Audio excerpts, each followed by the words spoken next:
You are watching Paradigm Shift TV.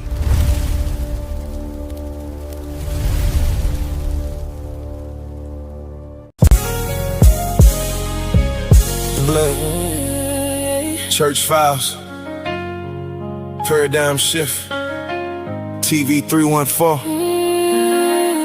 Thursday nights, we open the archives. This is the Black Church Files, where faith meets fact.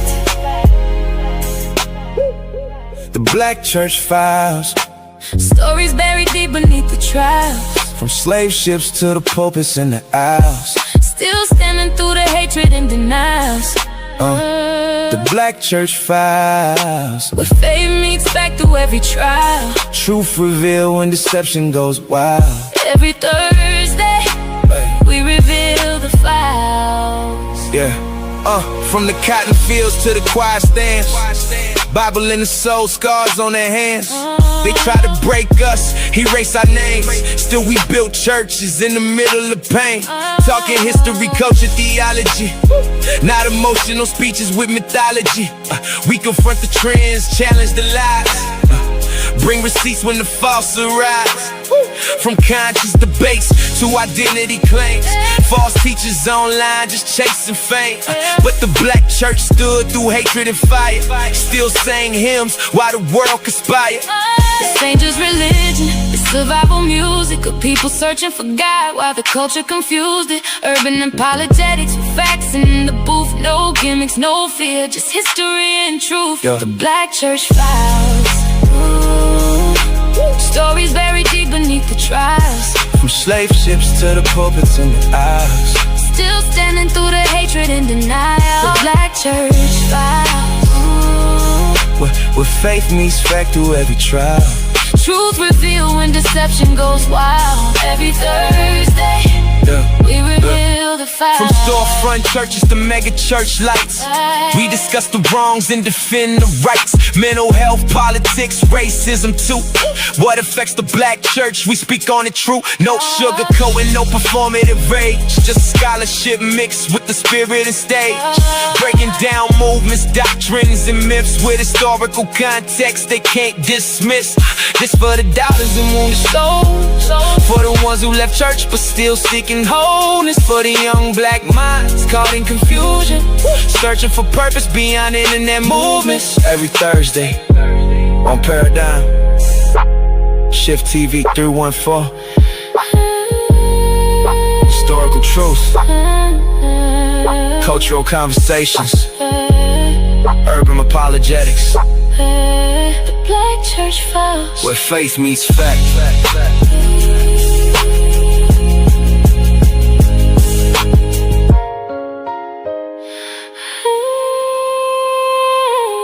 The Black Church Files.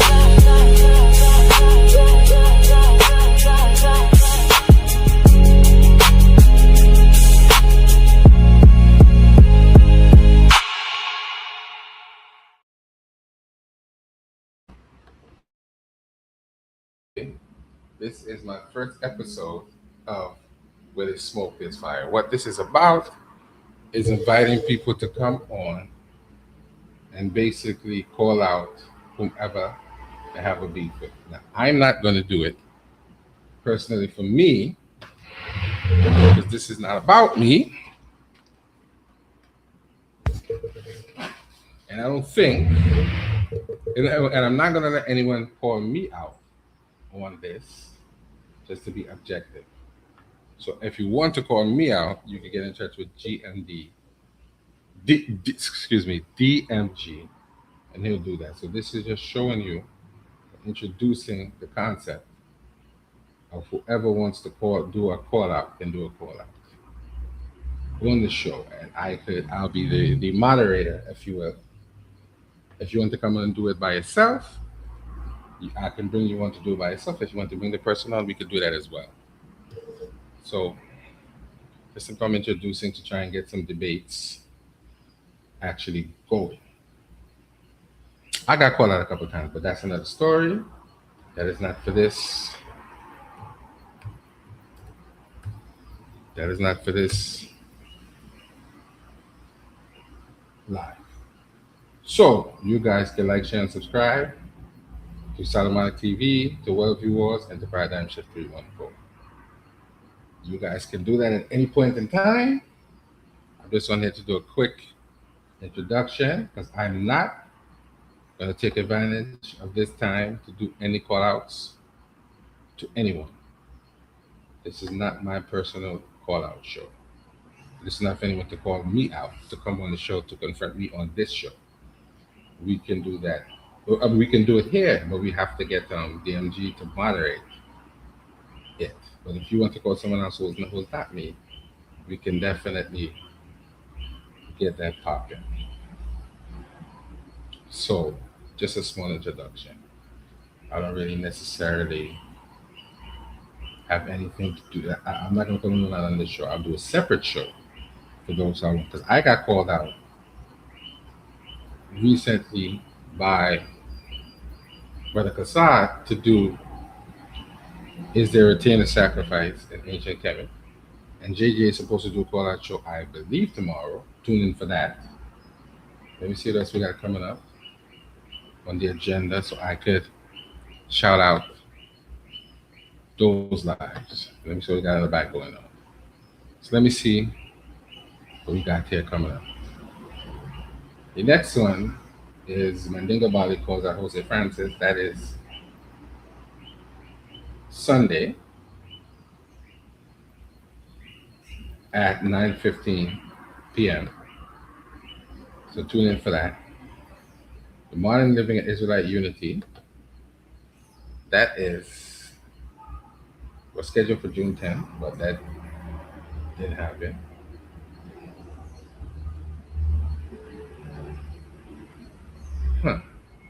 No. Sorry, that's scheduled for June 13th.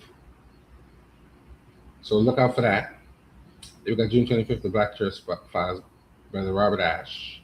And then May 22nd, we have the GT Project with David Chandler and GT. So all those things are coming up in the future. So tune in for those things. Like, share, and subscribe to the platform. So I'm just introducing you to this show so you could get in contact with Brother GMD. But you could actually get in contact with me if you want to do a call out for someone other than me. So I'm going to put my email into the chat so you guys can email me if you like. This is my email here. You guys can email me if you want to call out someone other than me on Where They Smoke This Fire. If you want to call me out, you can get in contact with DMG and he will set that up where he can moderate that particular call out. So elohim192@gmail.com is my email for you to get in contact with me to do call outs to someone other than me. And you could do it on your own or do it with the individual if you want. Hopefully, that will lead to a face-off and a debate, which is what we're looking for. And the rules of this debate league normally is if you're not a debater in the debate league, you have to go through the crucible. You will get in contact with Brother DMG or Brother Chris Harris. They'll set that up for you. Bring a presentation, and all of the official debaters, such as myself, weigh in on whether we want you or not. And of course, majority rules. So that's that. I didn't come on here to stay very long. I just came in to let you guys know that you guys can contact me if you want to do that. Like, share, and subscribe to Worldview Wars, Paradigm Shift 314, and Solomonic TV, right? I'll probably be back later to do something else. But when I'm ready to do my call out show, I'll call DMG and DMG will me and DMG will get together and do that. Right now I'm holding that close to my chest. Right now. But I want anyone who has any beef with anyone other than me to go ahead, email me. You're not hearing me, Steve? I'm talking too low. You want the link? Let me throw the link in there for you, Steve, because clearly you got something you need to say. So let me throw the link in here. I have a mic, but I'm probably talking too long. So let me throw the link in here for you, Steve. Come with you, let's talk about it, because you look like you want to call somebody out.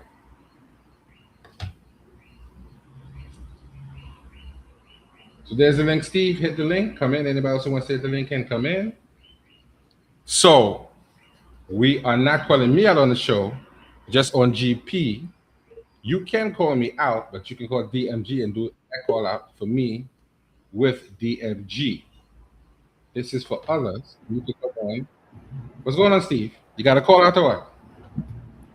Nah. Can you hear me good? Yeah, well, you're a little low, but I can hear what you say. That I might be ain't got speaker. my mic. I'm gonna use the computer mic. Is that Okay, better? that might be my speaker too.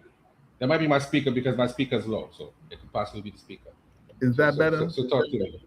Yeah, man. What do you think about the new segment? You I think? don't know, because it's not clear.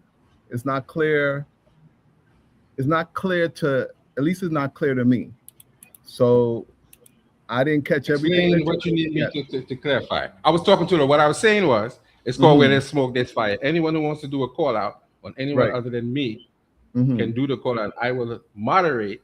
If they want to be the other person, I will just put them on and let them do their call out. But since I am the moderator and the originator, you can't call me out on my own show. You can contact DMG, and he will let you do the call out. My Ninga Mali is supposed to do a call out on me Sunday.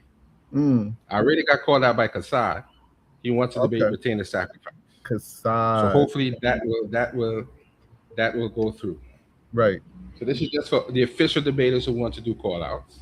We are obviously looking for debaters, but they have to go through the crucible, just like I did. For us as official debaters to vote them in, or as I call the crucible, the jump in. So that's my name for the crucible. You got to get jumped in officially. So if you have anyone you want to call out, you could. My email was just in the chat there. Well, believe it or not, I was grandfathered in. I didn't go through the crucible. I know that. Right. You named Steve, so you got grandfathered in. But here's my email here, so anyone could email me to do a call out. Anyone other than me. If you want to call me out, you have to email DMG to let him do that. So you sure you don't want to do any call out, Steve? Sure? Hold on. Hold on. So I saw where JJ7000 called you out. You with that? You gonna take whatever the topic or title or premises are? You gonna take that? Well, I gotta answer the call out first. He didn't officially call me out. So when he does call me out, we'll see what he's talking about. Because he did it live yesterday and he called my name about 15 times. I don't know why. he had a debate with himself. So right. Out Jabari on the literalism of the natural, because that's the hot topic now. Because there is an official debate on Sanetta between him and Brother Reggie on that topic, are the natural literal. Okay. So everyone is kind of diving into the topic. But I personally, since the topic is going to be debated on Sanetta, I can't accept a debate on that particular topic. And hopefully no one else will do that, because that's kind of messing up that particular debate. But it seems like that's the hot topic.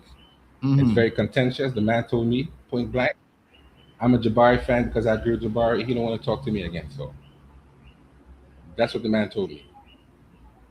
So I don't understand.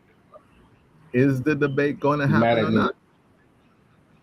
The debate seems to be on the way. I haven't heard any hiccups yet. Right. It's definitely supposed to be a debate. They had it up actually on his channel. They have a flyer for it. They did a little pre today, so it seems as if the debate is on track to actually happen. I think it's a $40 donation looking for that debate. Wow, $40. Definitely. It's just that the title hasn't been hashed out yet. No. They got the title. You mean the natural being literal? Yes, that's the debate. As opposed to, because Brother Jabari's view is they are real, but not literal. Real but not literal. Yes. How can something be real but not literal? Do you know? I don't know. I suppose what he's trying to say is the concept is real, but it's not something that's tangible. It's a real abstract concept, but it's not tangible in terms of you and I being like you and I are human.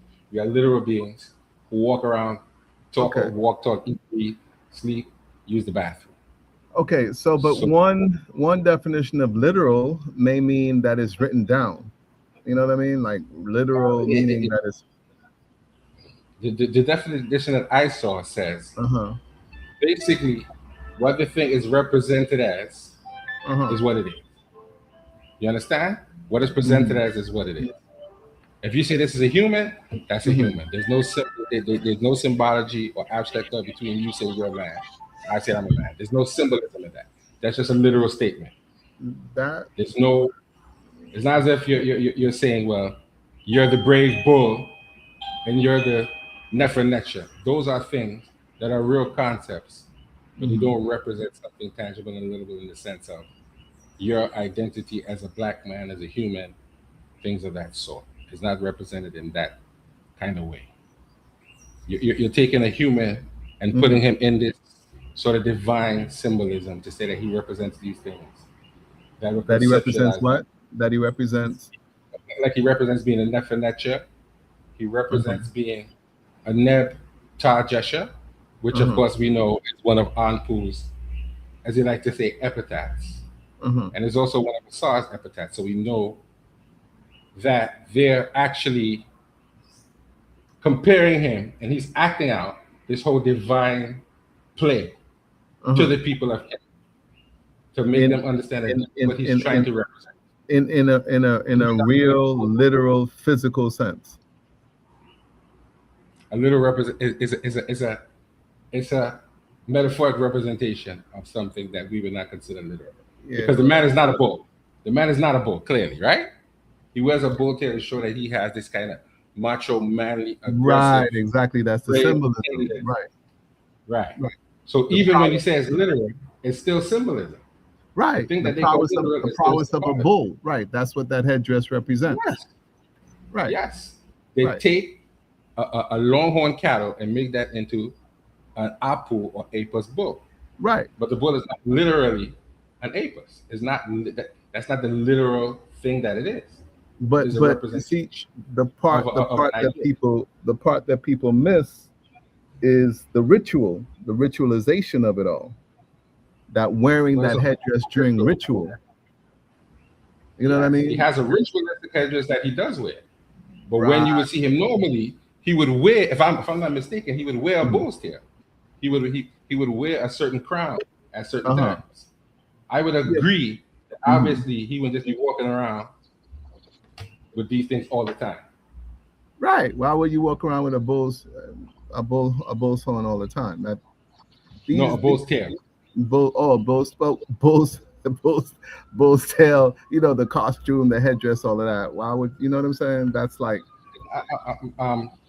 Let's ease back. I see Brother DMD has jumped in here. So what's good, DMG, you can say what you want to say. Obviously, we have I'm to just grow. checking. Y'all carry on, act like I ain't here. I'm just here to change the background because you still got the background up from a different show. Right, I could hardly hear him. All right. Oh, I can't change the background. I don't know how to change the background. So I just left it up. I don't know how to change it. Well, listen. Talking about who's calling who out. I don't know. The unconscious buzzard. Lord Father. What? Oh my God. Yeah, you figure out who that unconscious buzzard is. That's on DMG to figure that out. I'm not going to do that. DMG know who it is. All right. So You want me to say who it is? If you don't know who it is, you want to say who it is? I think that his sobriquet is not the unconscious buzzard. So I think No, we should that call ain't him it.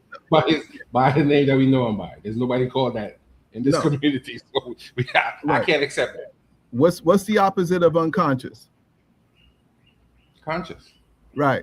So that's the first part of his name. And then he likes to be called Lord. Heru. Heru is a falcon, but dude is a buzzard. So Hold on a second. Asar and Carl, if you want to come in, just hit the link. right. I don't know. Well, No. Heru conscious, or conscious Heru, not consciousness. Heru conscious wants to debate on he agrees to the debate on creationism, something with creationism versus atheism, creationism versus atheism. But he doesn't want, and this is the thing, I joined, or I was on the live when you were talking about the rules, right? Like, you know, submitting the premises, and you mentioned Chris Harris and so on and so forth. Okay, I'm not going to call him the unconscious. Hold on, didn't I moderate that? Didn't I moderate that? He don't want Chris to have nothing to do with it. But didn't I moderate that though? I did moderate that, right? Which one? You and Haru was the one that I moderated. Where you guys was no. Me and Haru, that was Chris Harris. No. Me and Haru, that was DMG moderated that, and the title of that one. Who did I moderate you with? Huh? Who did I moderate you with? You never. Yes. It was you, and Yashu was the one that I moderated.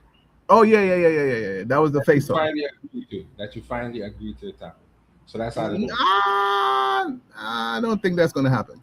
But yeah. Well, you had. Well, he did come to agreement that you guys can submit your premises, with the caveat that he may back out if you don't like what you're talking about. Right. Okay. So that was a setup from that point, right? So I read the writing. So now you're calling out Haru, or you guys have a debate set? No, listen, we were just in Silky's chat, and there he's agreeing to have this. He wants to do a face-off, but he don't want Chris Harris to have anything to do with it. Well, I don't know. I can't speak for DMG as far as that is concerned. Right. DMG has to address that particular thing. All I can do as a friend, I can allow you to do your call out, and he can respond if he wants to. Who's that? Haru? What I'm saying is this: you are here on Worldview Wars Paradigm Shift. So this is the official site where you can call him out and ask for a face-off, and DMG can come in and say, "Boo, this is a face-off. Y'all do what you have to do. You can't do that in Silky. That's not what you know that, right? That doesn't count." I'm clear now. But what I'm also saying is that so I'm requesting a face-off, or I'm calling out Haru, even though we already had that back and forth in the chat. I'm calling out Haru to have this debate, the Haru conscious on creationism versus atheism. Now I'm just telling you his caveats. He does not want Chris Harris involved at all. Moderating. I can't speak on that at all. I'm just telling you. Then it's up to. My understanding is Worldview Wars is his purview, and he has that. He's been given that particular authority. So all I can do, if you want, here's my email there. You can actually come on, call him out, and if he responds, then the face-off is out of my hands, because I don't do face-off. He may not respond because he's at work. It's Friday, so on and so forth. I'm just putting it out there. No. We're not doing it now. Okay. We're gonna allow you to. You can email me, and we're gonna set aside a Friday where we're actually gonna do the call out. I'm gonna schedule a call out where there's smoke, there's fire, for you to do that. Now, if he doesn't respond, he doesn't respond. Okay. Or if something happens before then, where you get a face-off, then that's a different story. Inbox me or something. Are we friends? You ain't sent me that friend request. I don't even. So, what is your name on Facebook? That's as you see it, Steve Caballero. No problem. I could do that. So yeah. So once I inbox you, we can see if we can set it up. Right. But if DMG intervened and said, let's just do the face-off, then we could scratch that. But tentatively, you could definitely come on where there's smoke, there's fire, and talk about it. I definitely got to go ahead from my brother to do it. He doesn't have a problem with me doing it. But since you put it out there, he might jump in and say, let's just go ahead and do a face-off. I don't know. But you're definitely more than welcome to come and do it. Okay, so we could do the face-off with you or... No, not a face-off. This is called Where There's Smoke, There's Fire. This is a call-up. I can't do face-offs on my own. That is not my purview. Unless DMG says, listen, let's go ahead. that's what I'm talking. That's what I'm talking about. Where the complications and to some extent the confusion comes about. But no, if you want to do it's within your right to request a face-off. If you want to request a face-off, you can hit DMG like the manager hit DMG, and you guys can do a face-off. I did that. Did he answer you? Not yet. I don't know. I ain't see. I just saw when your link came up, so I joined this call. Okay. So I'm gonna back off of that and let DMG deal with that. Okay. And if you don't hear from DMG, then I'll friend you. You hit me up and say, listen, DMG didn't respond.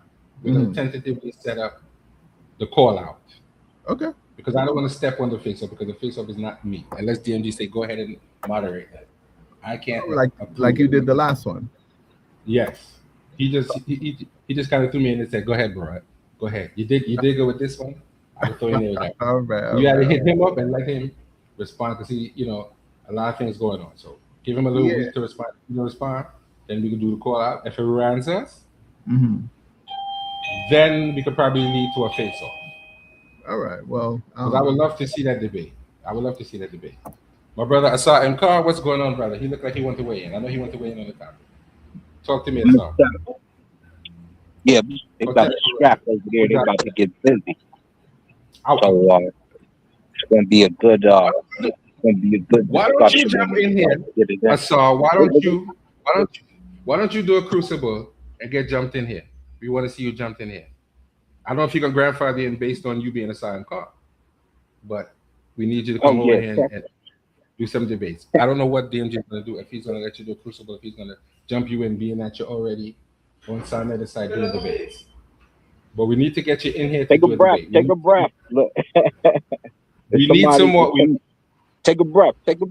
If somebody want to get busy with me, DMG definitely got my info.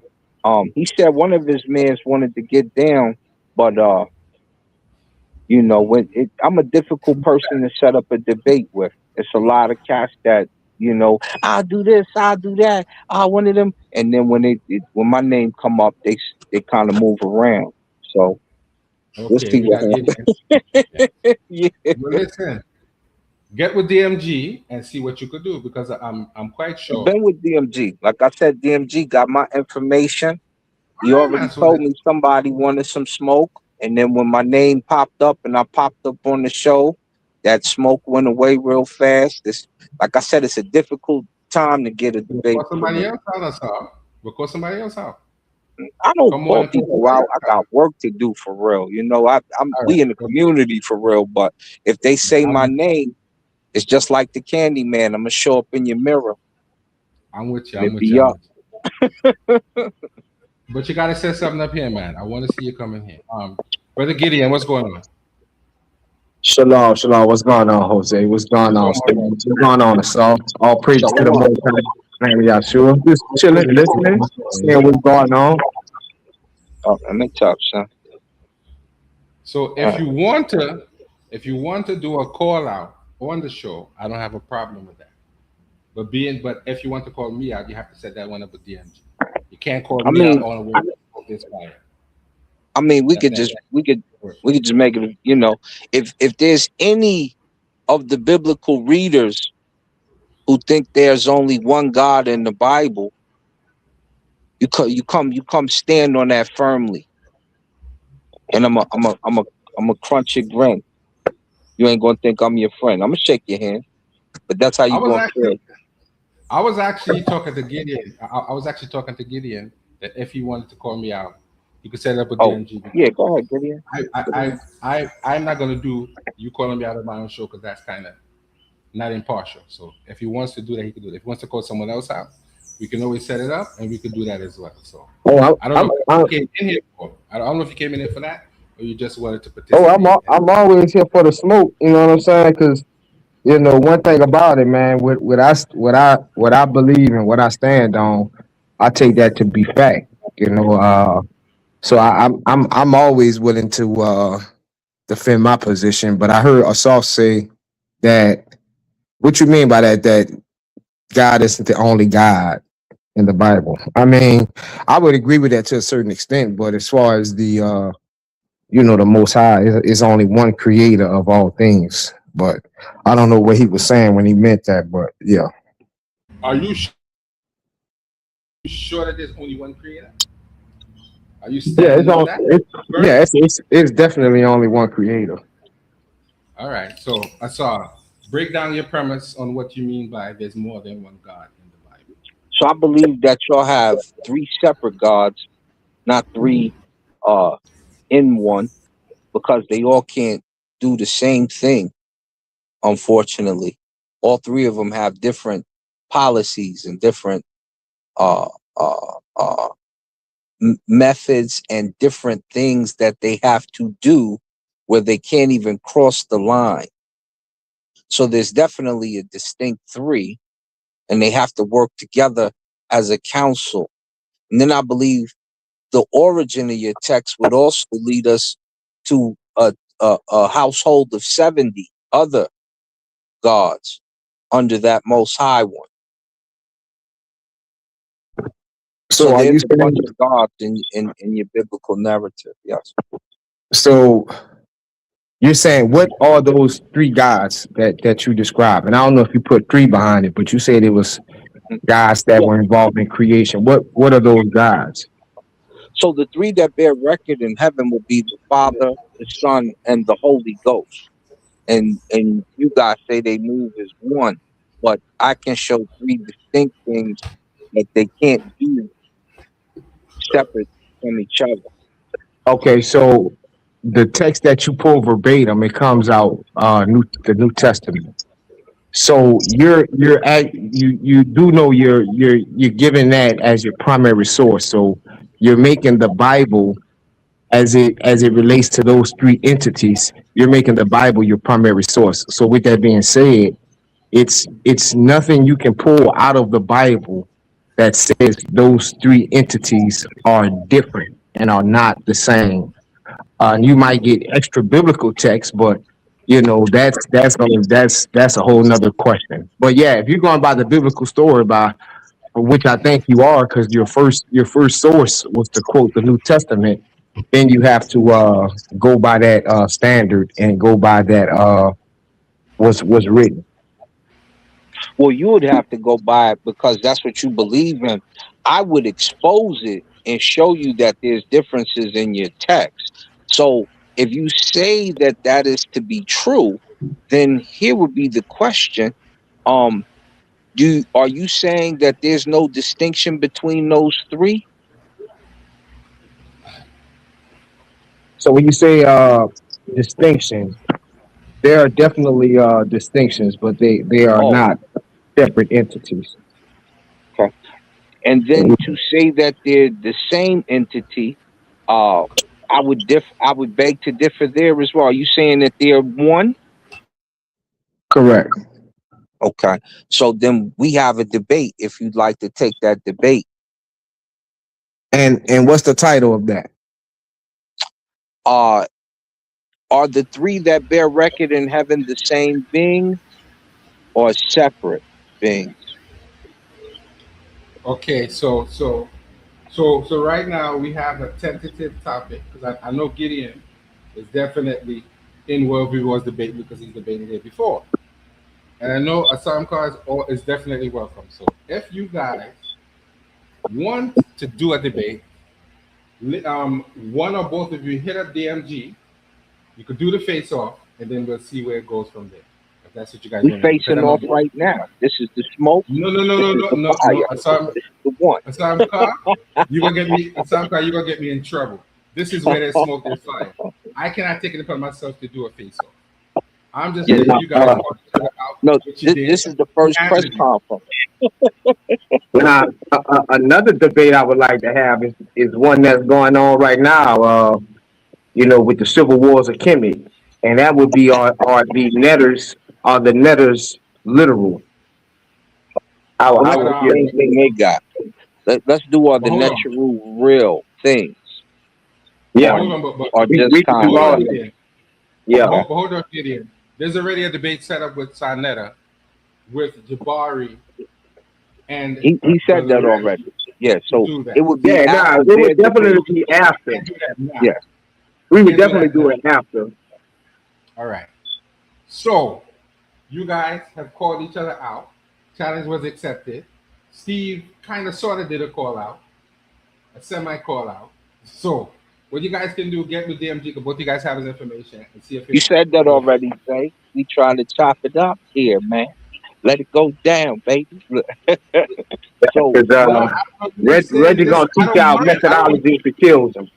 right. I don't want you guys. To Nah, let him chop it up. Let us chop it up. Chop it up. Go ahead. All right, go ahead. Because How you gonna make smoke if the stick ain't rubbing together? We gotta rub the sticks together now. All right. So let me. Okay. So let me just pose a question here to both of you guys. Is Yahweh a pagan deity, which means did he exist? Oh, we don't really want to. No, that's a good question. Did he exist before when?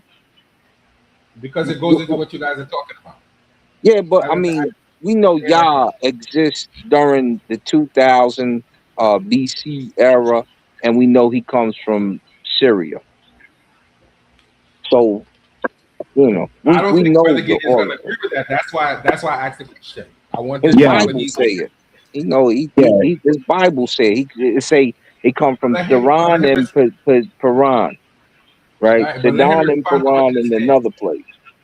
Okay, so matter of fact, let's put that on the table as a debate topic too, because y'all gonna stop just jumping out the window with these surface level accusations against the Bible that makes no type of sense and can't hold no type of weight or no type of merit when it's put under scrutiny. That what you just said, Assault, was the most absurd thing, bro. If you're like going by the biblical text, bro, like it's no way you would see that. No way. So here would be that debate, right? Hold up, Jose. Damn, man, hold tight. So in that case, I would title it like this: It is Yah from Assyria, or did he start in Israel? I like that. Yeah, but remember Gideon said in the biblical text. So that's what he said, but I didn't agree to stay in the biblical text for that debate. Right. He said that Yah is from. Are you saying that Yah is from Israel? Is that his origin? I'm saying Yah is from. And see, that's the thing. Like, we Israelites, we don't modify our text because we know it was like some absurd things in there. Like, Yah is the God of infinity. Like, he's from everlasting to everlasting.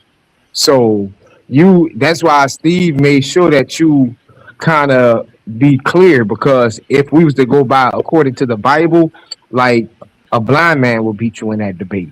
But if you want to open it up and make it more, if you want to open it up, which is totally fine, you will still lose that, because when you take the concept of the Most High, he's not created. So you trying to appoint some type of origin date to him is going to be kind of hard, because we don't find that nowhere in the archaeological record, nowhere. So you're saying he's from Israel? He's not from nowhere, bro. If he made all of this, he's outside of all of this.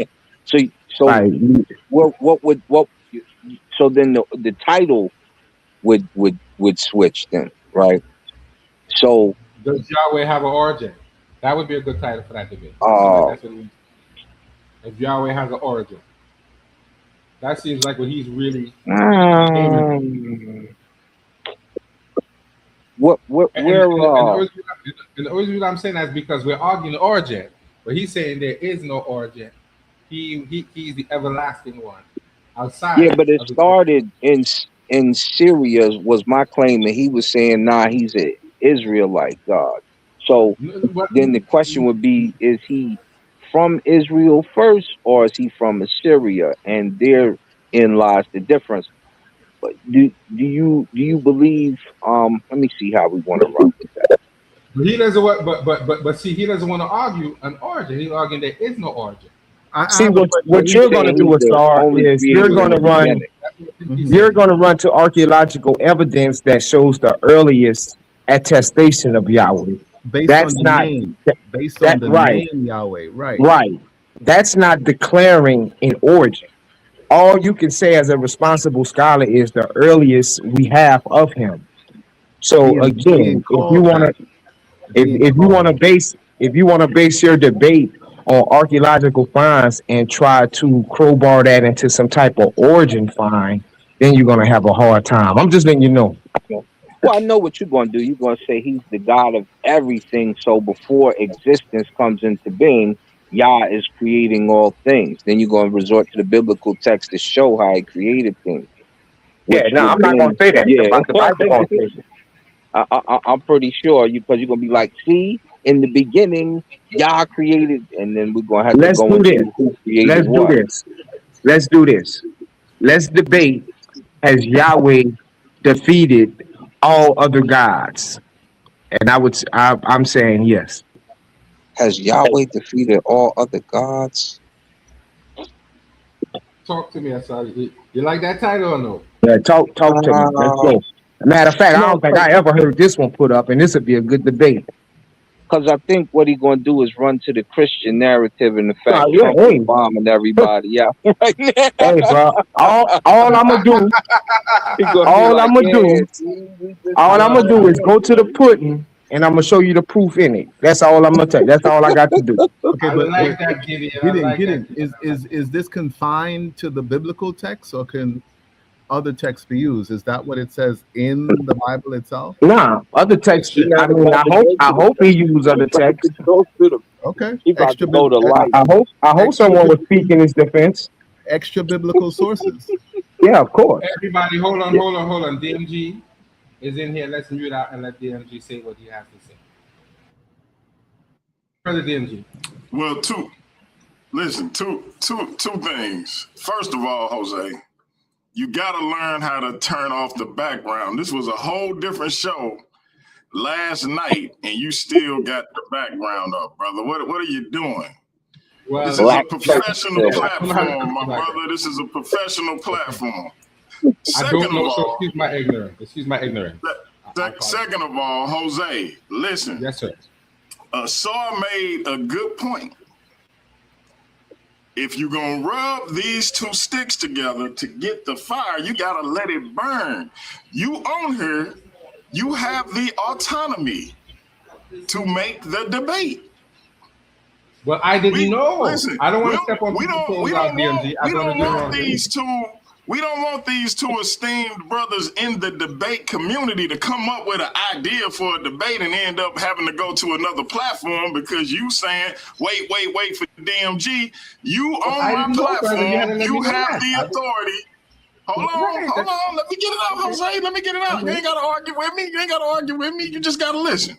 You have the authority as somebody who can go live on my platform whenever they want, as long as I ain't got something going on, to make a debate. I want you to know that. You my mans. So if you see some action, let it ride. We not letting a Gideon and a Saw M. Ka debate go somewhere else. So make that debate and tell me later. Oh, no problem. I just don't want to step on nobody's toes. I made the debate with a Saw and Gideon. Is what date would you like it? Yeah. Exactly. Yeah. That is not going to be bad news to me. The second thing is, again, Jose, real quick. The second thing is this, and then I'm gonna let you continue to run your panel. Gideon, I don't know if you saw, bro. I text you. I don't know if you got the same number. I inboxed you. I want you to be a part of this all-Israelite panel tomorrow.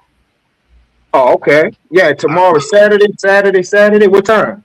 7:15 Central Time. I took the liberty of putting you on the thumbnail just in case. It's all good, man. Before that, you already know. Yeah, I'll be there, bro. Okay, I got Shasad, Captain K, yourself, and Brother Ash. Yeah, no doubt. I'll definitely be there, man. I appreciate you inviting me. No doubt. We're talking about the law, modern living, and Israelite unity. Oh, okay. DMG. Well, DMG, now that we put together an all Hebrew Israelite panel, we had to do a Christian and a Kemetic one too, huh? I'm working on Kemet as we speak. I'm gonna holler at the Kemet Infomonger and a couple other people. But as far as what you was talking about with Steve, here's the issue. And hey, Rue, my man, 100 grand. But if he's saying debates on my platform is rigged, then he should just go debate somewhere else. Okay, no, hold on. I'm sorry, DMG.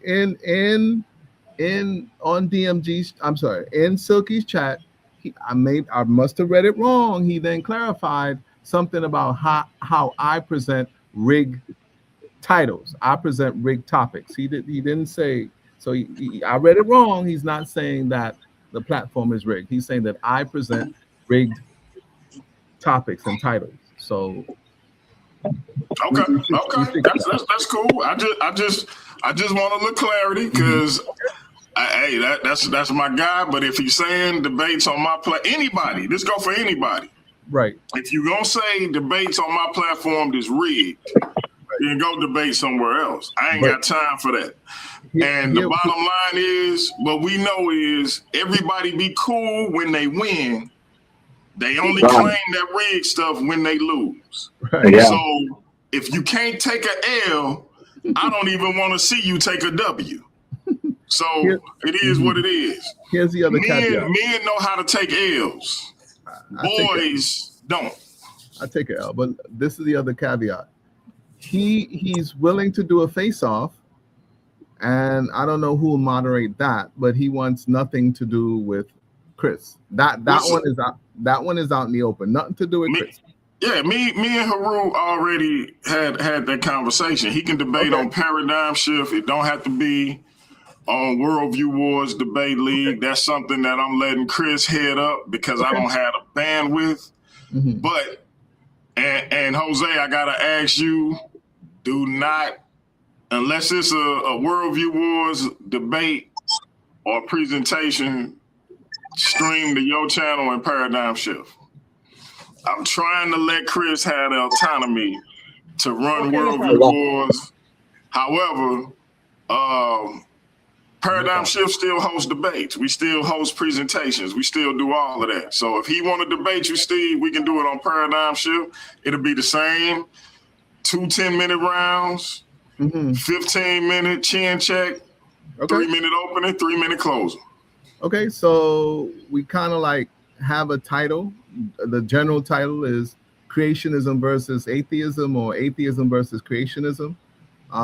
We can narrow down the title and then I guess offer up some premise or two, and then you present the guidelines and we set a date for the debate. Listen, the premise thing, that's a Chris thing. Y'all ain't even got to do that. We do it the way we always did. You can do a title. Unless y'all want to.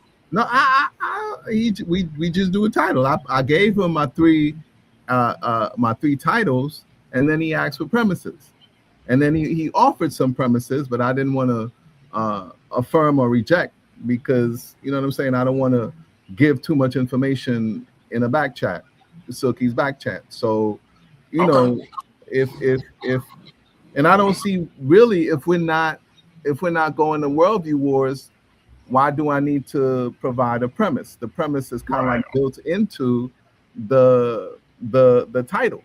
I mean, now again, if y'all want to do that, you can. I'm not requiring it. If you debating on Paradigm Shift, just have your proposition, and y'all come with who negative and who the affirmative, and we'll go from there.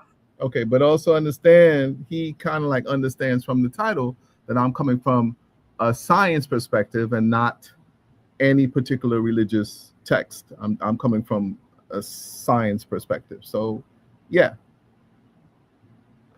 So yeah, let's set it up. We agreed that on Paradigm Shift. Okay. So either you or even Jose can moderate, and we know the guidelines for Paradigm Shift. It's non-title, right? So it's not for a title, and it's 10-minute rounds. Yeah. So we could do that. All right. So we already had the call out. Yeah, we call him out. He called me out. Whatever. Let's do that face off, and we good. All right, Jose, you good to moderate? Yes, there's no problem. But you just have to show me how to change the background because I don't know how to do that. So Yeah, I could tell because I saw the Black Church Files up there. I'm like, Jose doing another Black Church Files? Wait a minute. Jose didn't came over the crack. I thought you was coming to the end, brother. But you do approve. But yeah, listen, if you get a blockbuster like Asar M. Khan versus Gideon, but look, sign on the dotted line and holler at your boy later. We not letting that escape because next thing you know, they'll be over on one of these other channels and they done came up with the debate over here. I'll be like, let's do it over. You know, I tell you now, we're doing this one over here for my man Paradigm Shift, even though my brother Sal was grabbing joint in the middle. We're doing this one here. We got two of them here. Yeah, we do two of them here. Gideon going, yes?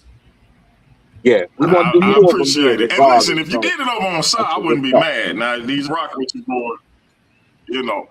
No, John, my man, and he got doubt. I coming, appreciate but you. And then right we'll talk specifics.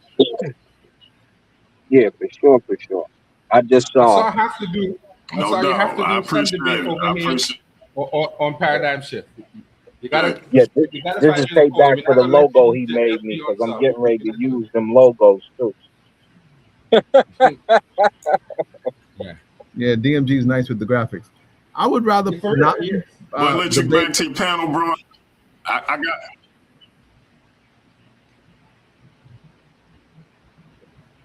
Oh, you going Go in ahead, Steve. I didn't hear you.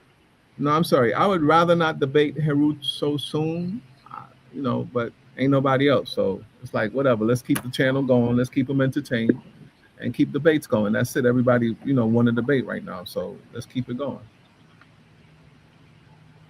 Well, real quick, let me say, Lalaikum salam to my brother. Hold on, y'all. Let me say Lalaikum salam to my brother Nathaniel Hughes. BB Tume to my man Tahuti Afar. Hey, Tahuti Afar, I was gonna inbox you today, brother. I want to interview you if you open to it. Let me know. I wanted to get him on. Jose, go do your thing, man. I wanted to get him on. Hopefully, so it's good that you're actually getting him on. He has some good presentation. Yeah. So, I think I want to do so you know how I do the Black Church Files. I think I want to do a Going Back to Kemet show.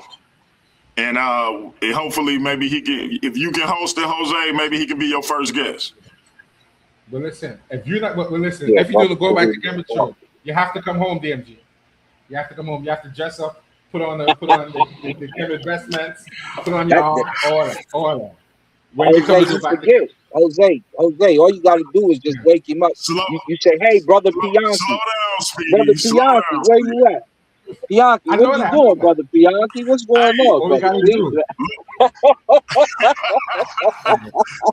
Hit him with some heckle. Hit him with some heckle. Pianki, listen, I just want everybody to know, Pianki Patah Muntu Nefer Amun Ra is still here. That's Kemet, right. I got Kemet all over my body, yo. So I just want everybody to know I'm marked with Kemet for the rest of my life. So don't forget that. I got the utmost respect for my Kemetic brothers and sisters, except for when they contradict themselves. That's all. But we good to go. So I got a little wounded. They hit me with a flesh wound. I'm not even taking shots, Jose. You know I'm more of a direct. I'm a little more direct. I'm more direct than that. I might hit you with a subliminal, but not tonight, Jose. I'm taking it easy on you. I've been going hard on you the last few days. I'm taking it easy on you today. I appreciate it. It's Friday. It's Friday. I got my medicine. You know what I mean? That natural stuff. So apparently, taking it easy, baby. Apparently tomorrow, taking it easy, baby.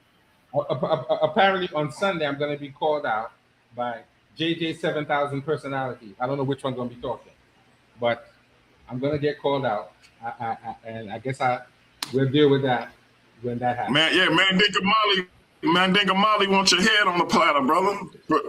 Of course, not hypothetically, but metaphorically speaking, of course. Well, he wants your head on the platter, man. So I hope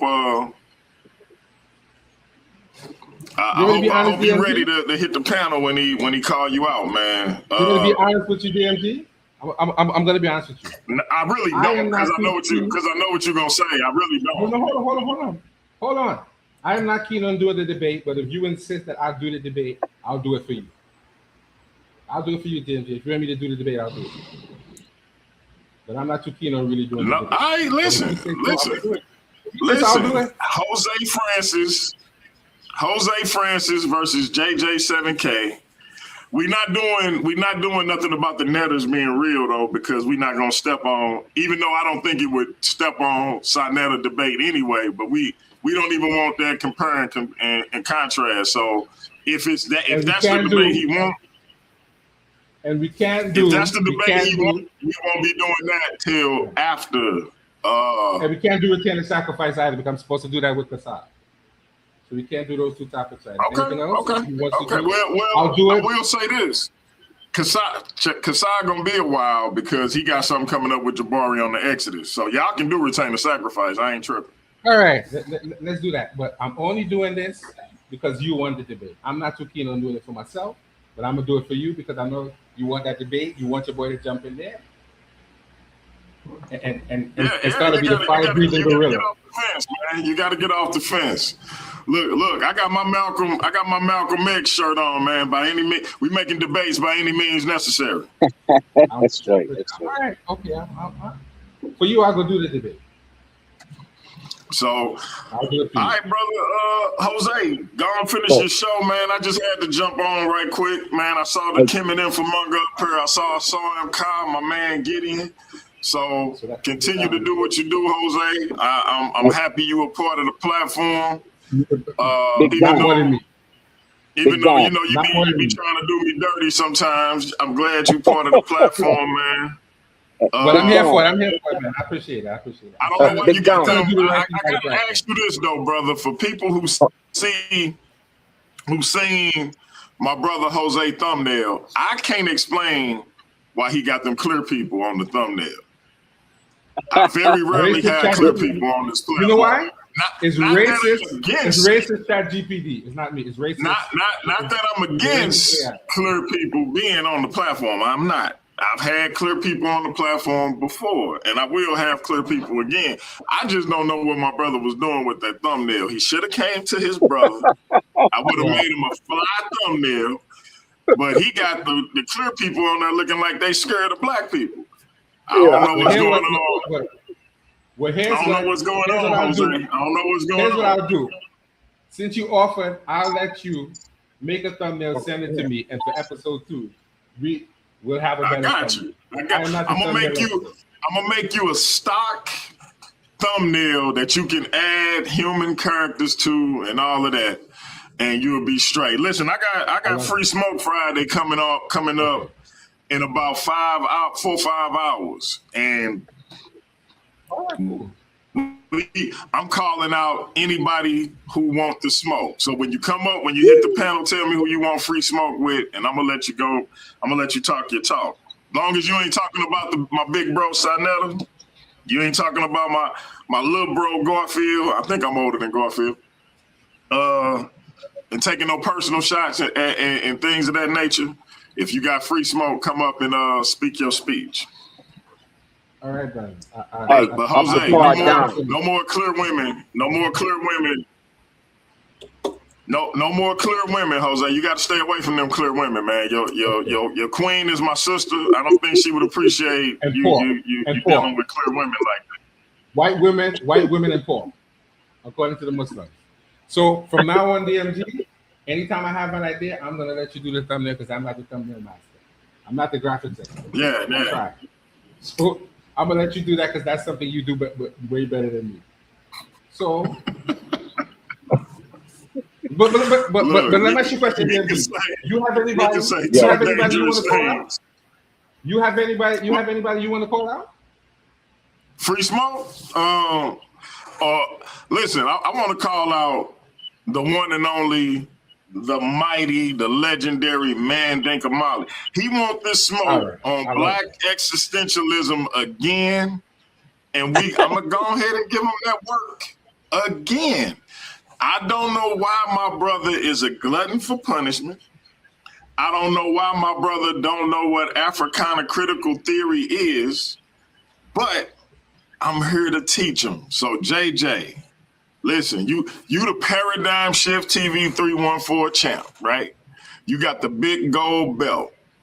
Listen, brother, I'm not one of these cats that want to be the champ of my own network. So we not gonna put the title on the line, bro. I'm gonna let a Sorum Kyle or the Kemet Infomonger take that from me. If y'all have that type of debate, or you may retain the title, JJ. You may retain the title.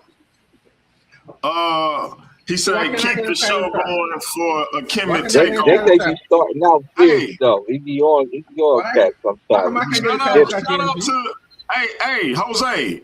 I know I was messing with JJ, but Tahuti Afar just gave me an idea. What if instead of going back to Kemet, we call it the Kemet Takeover? We could do that.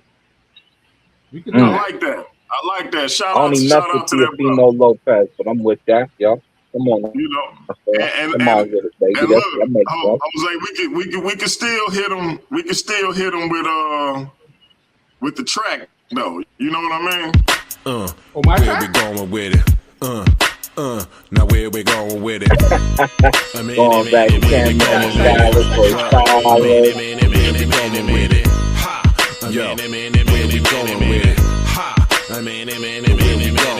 Going back to Kemet, styling, profiling. It's been a long time. How many years? About 3,000. Man, we got to bring it back. The days and times of living is getting whack. I'm going back to Kemet, styling, profiling. It's been a long time. How many years? About 3,000. Man, we got to bring it back. The days and times of living is getting whack. I seen kingdoms come and I seen kingdoms fall. You could check it for yourself. You could read it on the wall like graffiti on the wall. Metal nets is what it's called. I taught y'all in the past. Now I'm back to teach you all how to elevate and repent from filthy ways. I know it's hard, but it feels good to fast for 30 days. I got y'all searching for the land that's across the burning sands, where the men turn into gods and the gods turn into men. The jewel of the Nile is in the motherland. Each one teach one, so go tell your brother, man. You're feeling down, then you got to snap back like a rubber band. Lord, going back to Kemet, style. Hey man, that is one of the hardest. I don't care what nobody's saying. Then listen, I went on the Temple of Ani website, and the brother only charging like $1 for it. Like, bro, he charging $1 for that song, bro. We all should listen. Hey, you got to listen, man. If y'all, you need to just go get it, just on the fact that it's only $1. Salute to that brother, man. I always mess up his name, so I ain't gonna butcher it today.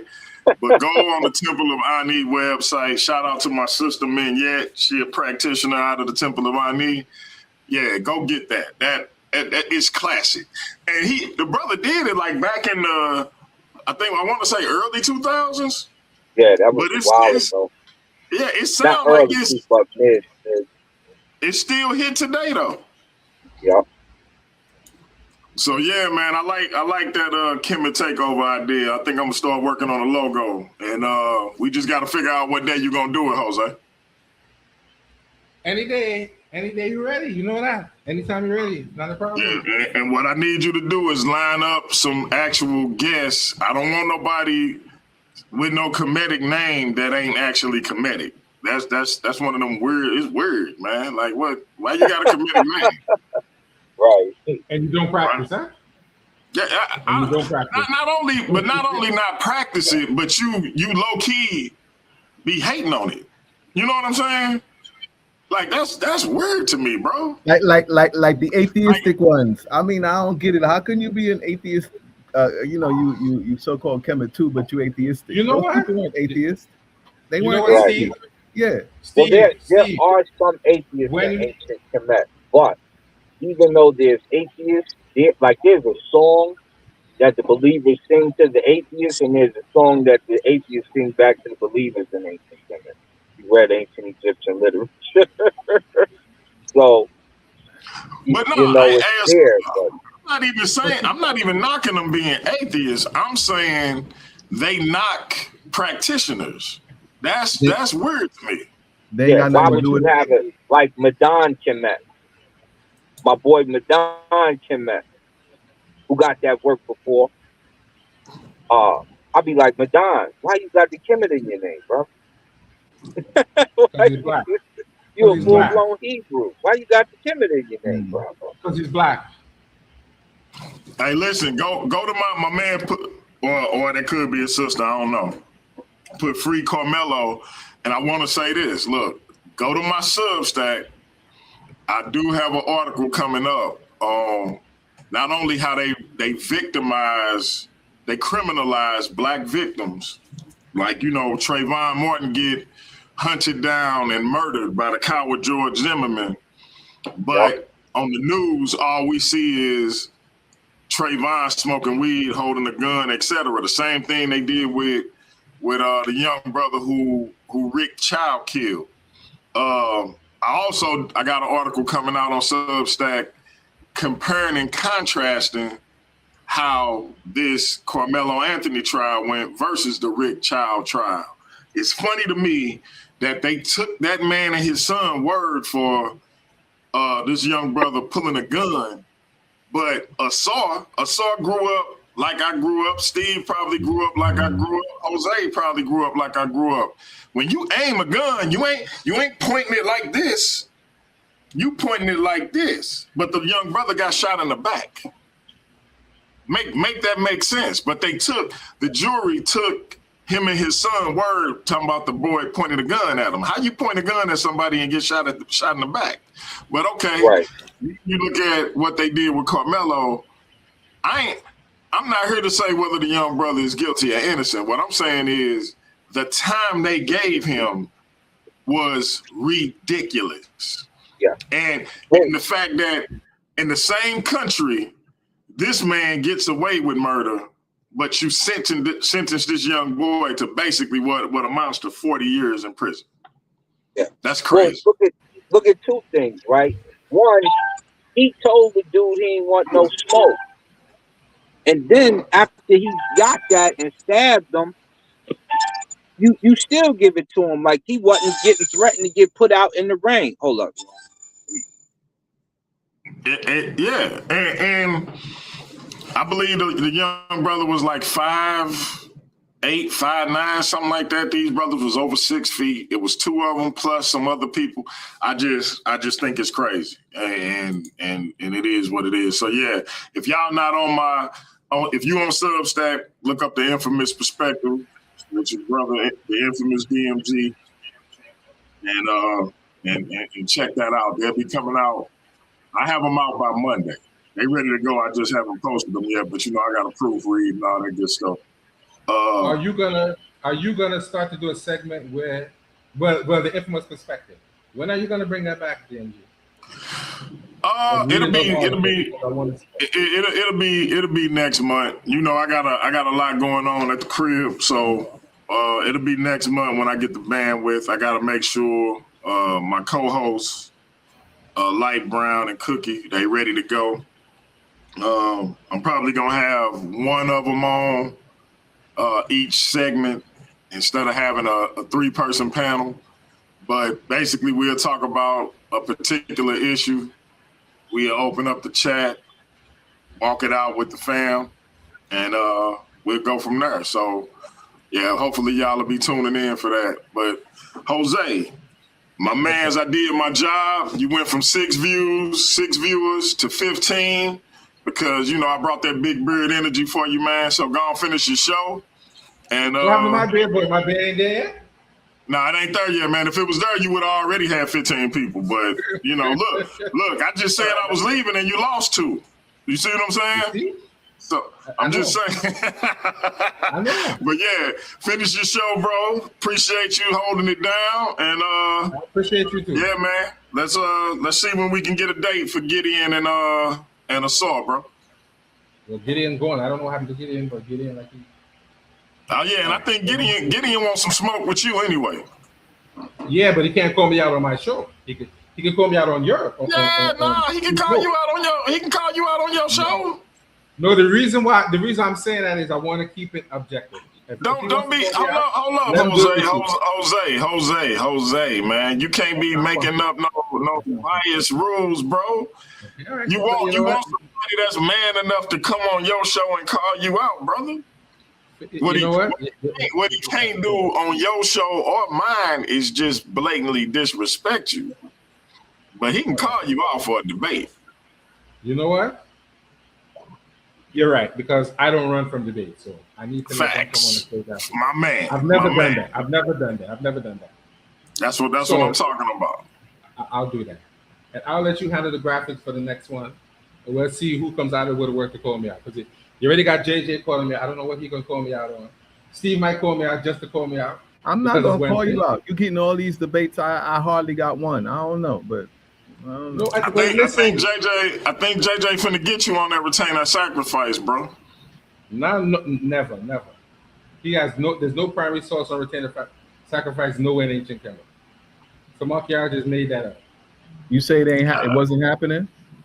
I'm saying, from what I read, right, they are making something up based on one little piece of scrabble, right? That they don't even know what it is. It's barely readable. Then they find people. They say, well, his teeth say that he suffocated, so the Pharaoh murdered everybody, took them in the grave, and say, you coming with me because I need servants in the afterlife. And they presented one flimsy piece of evidence, and every other word was possible and probable.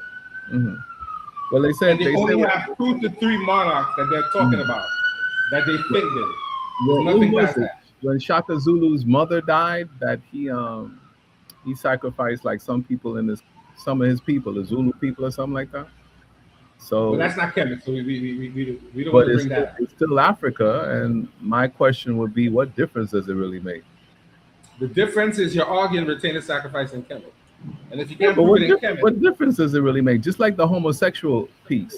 When if I was able to join at that point, I was on my phone, I wasn't on my laptop. If I would have just said, hey, Steve, what difference does it make? Yeah. Well, I backed off on that anyway. I didn't even address it. So what? Hey, Steve, I'm gonna keep it a buck with you, Steve. Check it out. Yeah. Check it out, Steve. I believe it was this was, remember I told you I did a presentation against BK? Yeah, you told me. I don't know if you remember that, Jose. My presentation against BK was because BK brought up retainer sacrifice. Oh, retainer sacrifice. My counter to that was this. If there was retainer sacrifice, which it from what we can see, it probably was. Right. We talking about 30 dynasties, and we say the first 2 had retainer sacrifice, and not even the first 2. Not even the first. In the grand scheme of Kemet, it literally means what the gnat I just killed upstairs mean. That's my point. 2 point. Well, that's if they could even prove it, because it's not 100%. You hold up, Jose, because it seemed like you sensitive about it, and you shouldn't be. I'm saying, in the grand scheme of Kemet, if the first 2 dynasties, or the third and the second and the third dynasty, whichever one, I forget which one they saying did it, whichever one it was, what difference do it make out of 30 dynasties and a 3,000-year history? You telling me that in 100 years or less than 100 years, this may or may not have happened? It don't mean nothing. I'm with you on the idea, but if we're talking facts, I don't want people to just make up something because they're against Kemet and make a disingenuous argument. If you got proof, bring proof. Don't misread an article that I read 7 months ago and argue me down to the ground that is saying the Nasut was murdering people. That's not what it is. They said, we think that this happened because it looks suspicious. I'm not allowing nobody. Hey, we got. He left. He's back. We got Tahuti Afar in the building. Let that brother rock. I gotta go, Jose. But continue your show. Thank you. Yes, sir. Great job, Jose. I appreciate you, bro. Salute to all the brothers I appreciate on the you panel. more. Yeah. So BB Toomey, how y'all doing? BB Toomey, my brother, talk to me. Just having a good evening. I'm glad y'all are here because I went from channel to channel now that I had some time, and everybody is talking about Abraham and the belief system of Abraham. It's like, oh my goodness. I need a break. Yeah, I need a psychological break from that because it's now Tahuti, you see you're getting a link up to come in, so the brother gonna email you and bring you in. So that's just beautiful. I'm not trying to debate because a lot of these debates have already been won. I definitely understand the infotainment part of it, but I'm not here to debate. I'll give some presentations. I'll take some interviews and take some smoke or whatever. But that's as far as it's gonna go because it's too many people that just give us the information that we need. I agree with you, but here's the problem. People are trying to make assertions that are not supported by actual facts. They're not reading text, they're reading commentary and then try to argue you down. Right. And to tell you it's that this and that, but how can you do that if you don't know? You don't know where to go to read the text. When I do pull up a text for you, all of a sudden now, you start to stammer and stutter because you don't even know what I'm talking about. You're making a literal argument. You're saying that the text was destroyed because scholars say that. At the same time, I pull up a text, which is the Papyrus of Ani, as they call it, which is the most well-preserved text, one of the most well-preserved texts, and it was destroyed. In the book, he tells you we destroyed it. So now we're trying to make up for it. We're trying to bring it out and make it better so you can understand it. Some of the words. Yeah, they play games. Regardless of how much you say is matched up and cracked up. Some of the world's most complete texts were found in ancient Kemet. They tell you that. They tell you these medical texts are texts that mention the brain and spinal fluid and things. So no matter how matched up you think they are, they're able to reconstruct it from other texts. When you don't, let me ask you this. Let me ask you this, Jose. Do you think they are sincere? Do you think it's sincere confusion, or do you think they're engaging in some type of respectability politics? I think that they just don't understand that when texts are being reconstructed and you read the text, they tell you in the text, we found this somewhere else, so we reconstructed it from another text. How about y'all? What do y'all think about that? Steve and Asar and Ka. Yes, y'all think they just playing games, or you think they humbly confused? I think it's a particular bias that and the bias may have to do with indoctrination and history, literally the story of the conquerors, how the conquerors, they tell their story, and this is what they learned in school, in grade school, in high school. They probably didn't do much research in college, and this is what they learned in the church. This is what their religious text says. This is what their religious book says. They've been indoctrinated by this, and that's what they repeat. I don't think that they wouldn't research it much because their religious text tells them not to research it. Their religious text tells them to only deal with what it says in their text. Don't look at nobody else's text, and what anybody else says is evil. So it's stereotypical as well that, it's because of what they say. They say that Kemet or Egypt is bondage, and the ancient Egyptians, enslaved the Hebrews and all of this. And there's no real historical fact about what they're talking about. And, as clearly defining as you attempt to do, Tehuti, afar, declining, explaining or defining what it means to be a slave. You know what I mean? So it's just their bias and indoctrination and their religious hypocrisy. And that's a good point, Steve, because even scholars argue on if there's actually a word for slavery in ancient Kemet. They use the word hem, but then there's an argument on what it actually means, if it means a servant or if it means a slave. They're not exactly, according to the scholars, they're not sure what the word means. The word also is used for the Nasut as majesty. So how can he be a slave if he's the absolute leader of the country? When they don't read, they don't know that, Steve. They don't read text to know what hem means. Hem means servant. It means majesty. It's in wife. It's in wife. It's in husband. So they don't understand the concept. That the concept is actually saying you are a servant with no choice. You are hemnecha. You are a servant with no choice. You have to deal with this particular thing that you have taken on as a priest. And when they're dealing with the he was the highest of high priests. Asar, I don't know what pool you're swimming in, Asar, but you need to do something about that. Because you sound like you're swimming through water. I'm driving in the truck right now. So you're going to get me like kind of scream a little bit, right? Yeah, you're coming up better now. I tell you straight up and down. I tell you straight up and down. A lot of it is not because they're indoctrinated. Some of it is, without question. But some of these cats are just up here deliberately on the attack. Just have haters in communities. That's what it is. And so, whether they disbelieve or do believe or have doubts and whatever, it's a matter of they don't want to be African. They don't want to claim Africa. They don't want any connection between their lineage and home. And they much prefer to say, I'm an American only.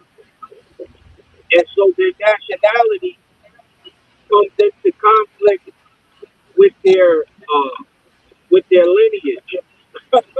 and when you have a lineage nationality conflict, you have a problem.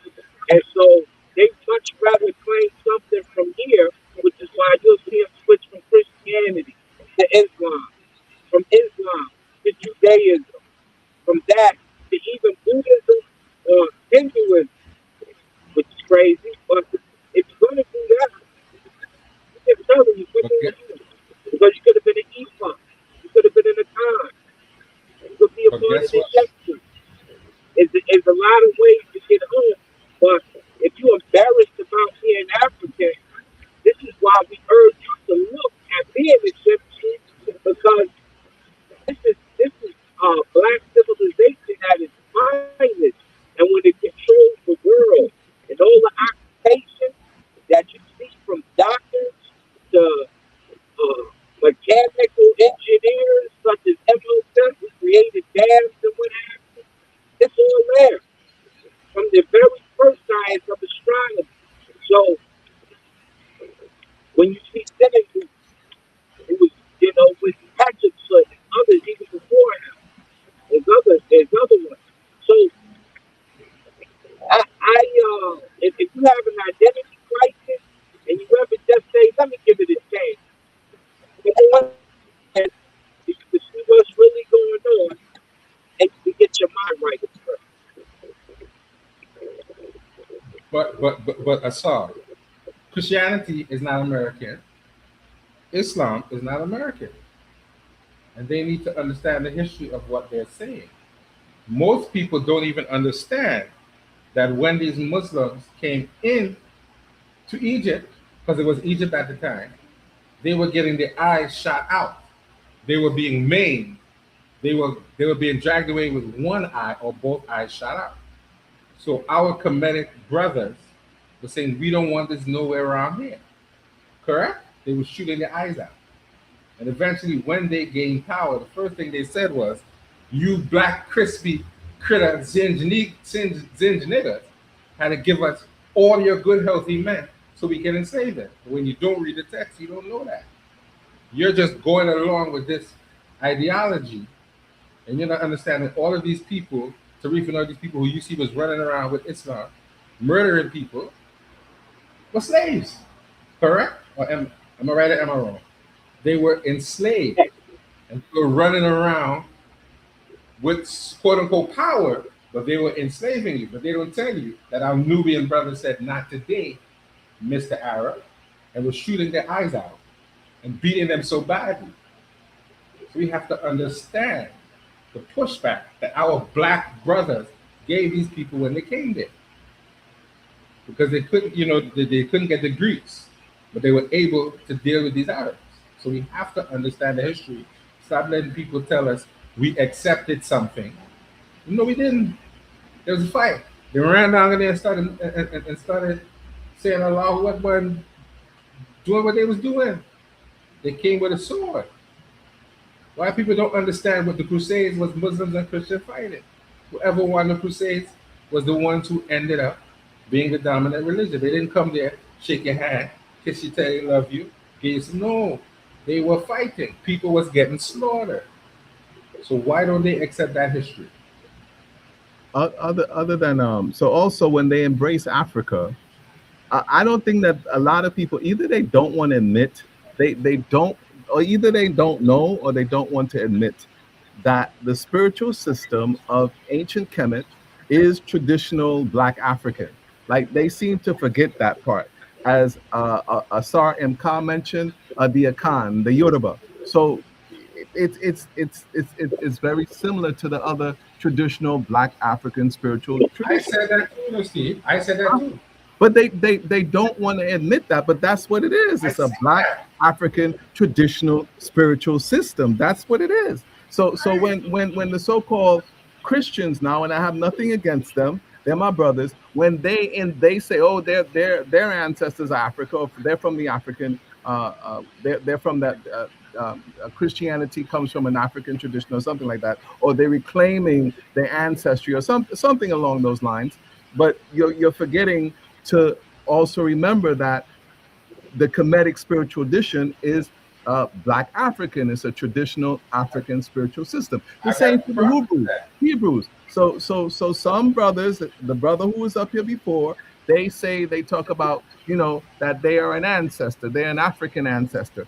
But then, but you're not a traditional African spiritual system. You're not a polytheistic system. So, okay. You see, the argument has been made. Real quick. Yes, sir. I want to invite my brother Nathaniel Hughes up to the panel. If he hit the panel, y'all please keep it respectful with the brother here. Respectful brother. Looking to dialogue. He is Orthodox Muslim. But brother, if you're available, hit the panel and chop it up. All right, I'm going. But DMG has made the argument that it's been there long enough to be considered. How should I say? Christianity is a traditional. No. I wouldn't say traditional. Maybe they're making the argument that it's sort of well, put it this way: it's a tradition. Not you understand what I'm saying? It's a tradition. I'll say. I'll leave it at that. Is it polytheistic? I have no issues being called a pagan, a polytheist. They could put all the negative epithets that they want on me. It doesn't matter to me, but they don't want them. They have issues with them. They have issues with being called a polytheist. And I don't think that they're clear on what a polytheist and what a monotheist is, but they have issues. Do you know why, Steve? Because according to them, their book only has one creator. Right. And they're scared of going to hell. They scared of hell. They think this app they're gonna burn in hell and this and that, all this other nonsense. But how can you say that, Steve? Yeah. If the book has the word for God, but it's plural, so it's not God, it's gods. According to them, Elohim is plural. Right. So that's another thing. They say there's only one God, and then they say, but there's only one God. And then there were gods in ancient Egypt. You see what I'm saying? Let us make man in our image and our likeness. I didn't write it. I didn't write it. That's in their text. Let us make man in our image and our likeness. So who is our? Don't ask me the question. Our is plural, Yes. so which means that they're gods. I can answer. They also have angels. So what's an angel? Well, they also have saints. So what did he say? I guess the Elohim. Sliding door open. My brother, Daniel Hughes is in the building. Maybe he can chime in. Walaikum salam. Maybe he can chime in on the idea of polytheism. Because I will agree, to be honest, I don't think that Islam represents itself as being polytheistic at all. Because the word that they have for God is not a plural word. It means the God. Right. And they definitely do not bind any other being with That's their, right. with them. And here's the interesting part. If I am an Arab-speaking Christian, do you know I have to use the word Allah because there's only one word for God in Arabic? That's right. There's It's no in the Arabic Bible, actually. There's no other word, which is very interesting. So that means I am praising the same God that the Muslims are praising, as well as the Hebrews, but they have an argument about God. But there's only one God, literally, in Arabic. There's only one word that they use for God. So what is the beef? The way that the Africans practice, they may go to the same mosque, but in their town or in their village, the way that they practice Islam is different than the way that the Arabs practice Islam. It might be. I don't want to say no. I've spoken to Africans, and they tell me that tradition comes first. So believe it or not, within the maybe the same very ones, even in the mosque, within their traditions, believe it or not, there's aspects of a voodoo that's still there. Particularly those Black Africans. I don't know about see, that's the other part. That them Christians, guess what? They practice their own version of voodoo. When they close that damn door, they still doing their nonsense or whatever they claim to be evil or what they still doing it. Them Hebrews, they still doing it because they know that's where the power is. They still doing it. The Muslims, guess what? They still doing it because nothing against Muslims. Let's just be honest. You're gonna get in trouble, right? Because I ain't gonna get in no trouble. Let's be honest. Muslims still practice animal sacrifice up to this day. Hebrews still practice animal sacrifice up to this day. And the people who practice animal, and they'll rationalize it. Well, I'm doing it in the name of Allah, so it's not paganism. Oh, I'm doing it in the name of Christ, so it's not paganism. It's not because I'm doing it in the name of Christ, or I'm doing it in the name of Yah, or I'm doing it in the name of whoever. But when somebody else is doing the very same thing, it's polytheistic, it's evil, it's wicked, and they're worshiping the devil. But they doing the same thing you're doing. But here's something interesting, Steve. You could never ever tell a Christian that they practice magic. You can't tell a Muslim that they practice magic. Can't tell them what? You can't tell a Christian that they practice magic and they say spells. They do practice magic. Don't they? Don't they do. But they'll call it magic. They won't call it voodoo because voodoo is evil and wicked. It's the same thing you're doing. So you saying with hold on, I just want to ask a question because I don't know anything about Trinity. So you saying that when the Muslims and the Christians sacrifice, or the Muslims and the Jews rather, when they sacrifice animals, they're doing it as a pagan ritual? They're doing it for whatever ritual they're doing it for, but it's the same thing. They're sacrificing animals. It's the same thing. So you're just talking about the act itself, not the intention or whatever that's behind it. Not the rationale. They're rationalizing it, not the rationale for doing it. I'm talking about the act itself. And the other part, see, some people who don't know, they don't either they don't want to admit or they just don't know. After you sacrifice that animal, whatever you do with that blood, you do whatever with that blood. But then you feed that animal to your congregation, right? I look at very rarely. Usually it's poor people or something like that. It's usually given to charity, but yeah, but the meat is given after the animal is drained. Right, the meat is consumed. It's not left on any altar. And I've seen sacrifices at the mosque. I've never seen them have like an altar set up or, you know, generally like they just kill the animal, hang it up to where, you know, they cut the throat and then they let it bleed out and then they clean the animal, separate, you know, process it and then. But you also say prayer. You also have to say prayer. In order to get Allah. So you have to. When you talk about the prayer and why we thank you, it's right.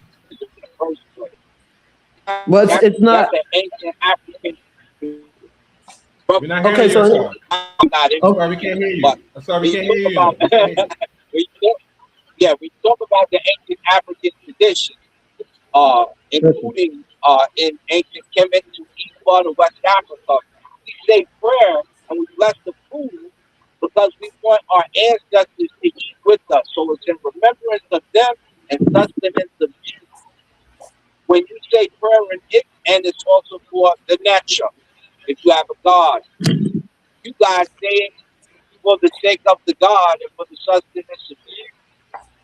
But what you do is you turn around and demonize the source you got it from, as if saying it for that particular God is evil because your gods are jealous, and your gods make those statements about being jealous. So the food is going for the same reason and to the same sources to the people who are going to eat it, and for the respect of the ancestors who showed you how to get the food in the first place. This is why this is why you guys looked upon as demonizers of things that you don't understand.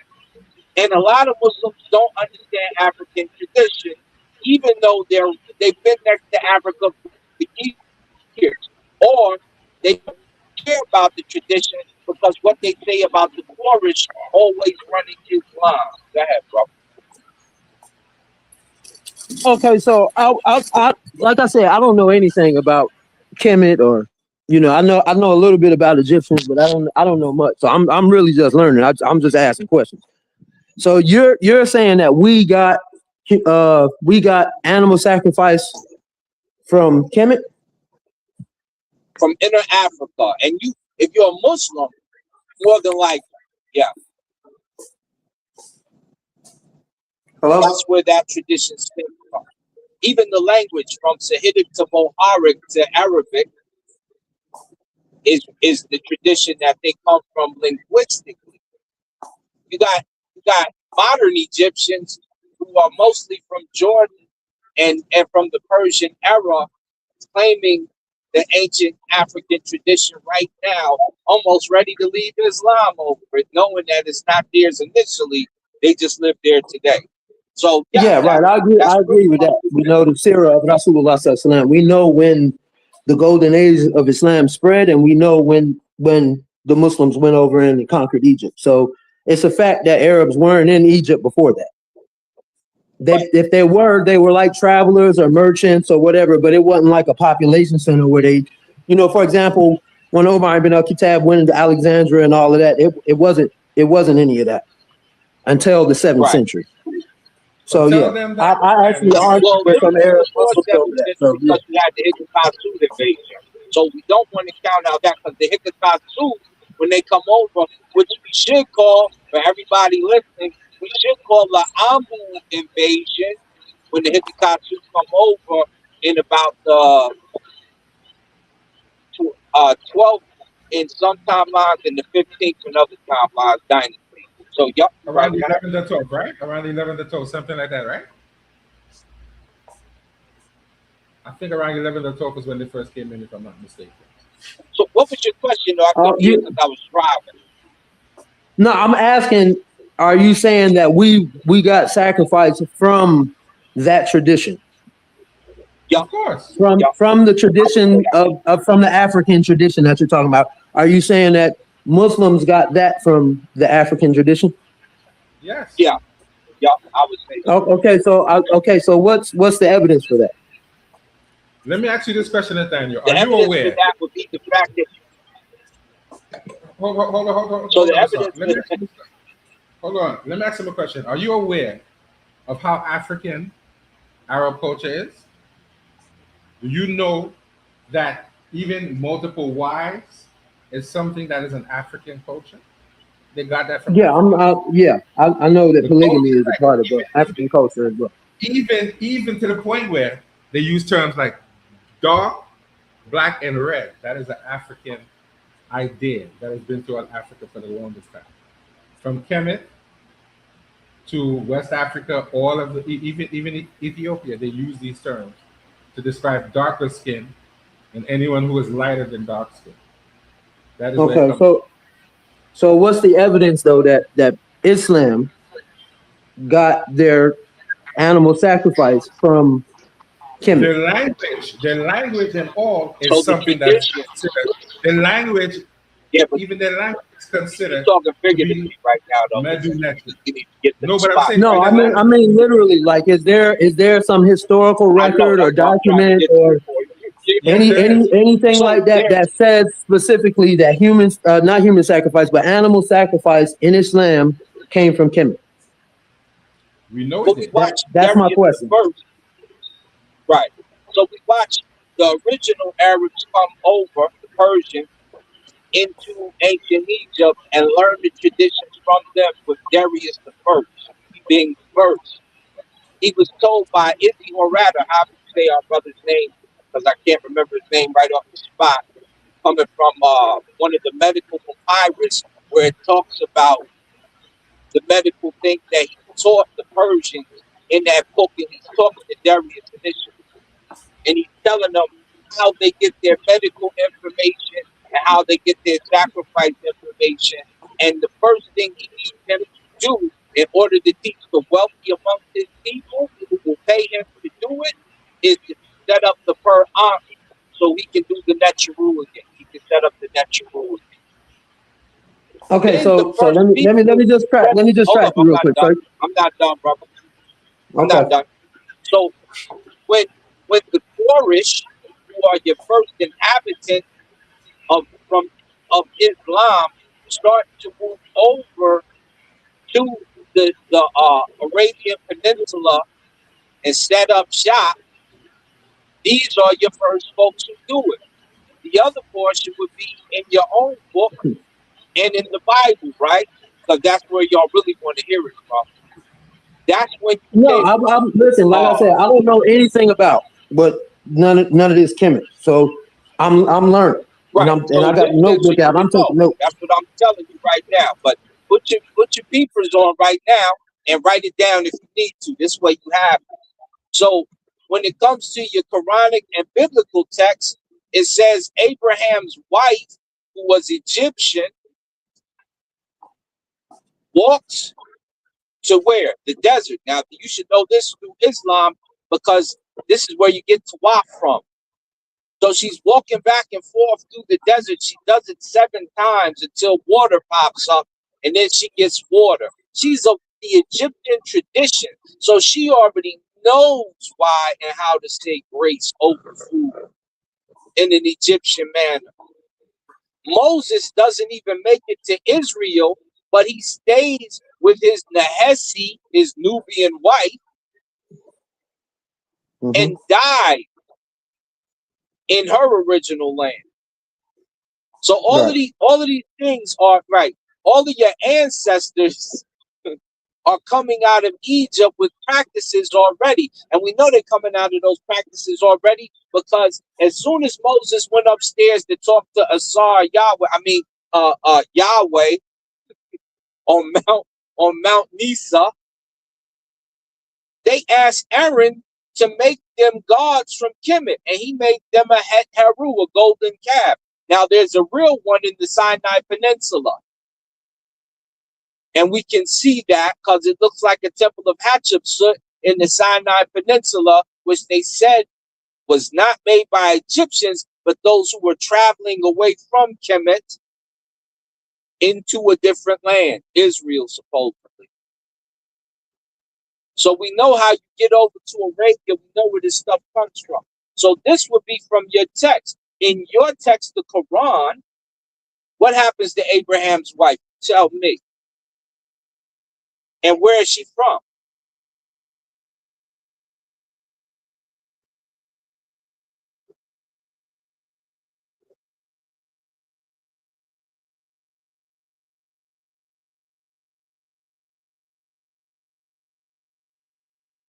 And it got quiet. All right. Brother go. He did?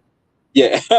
So, yeah, if you look at the story of Sarah, you know she's going to travel 7 times back and forth And this No, is no, no, why no, no. There's no doubt. Like when we go on Hajj, we make tawaf.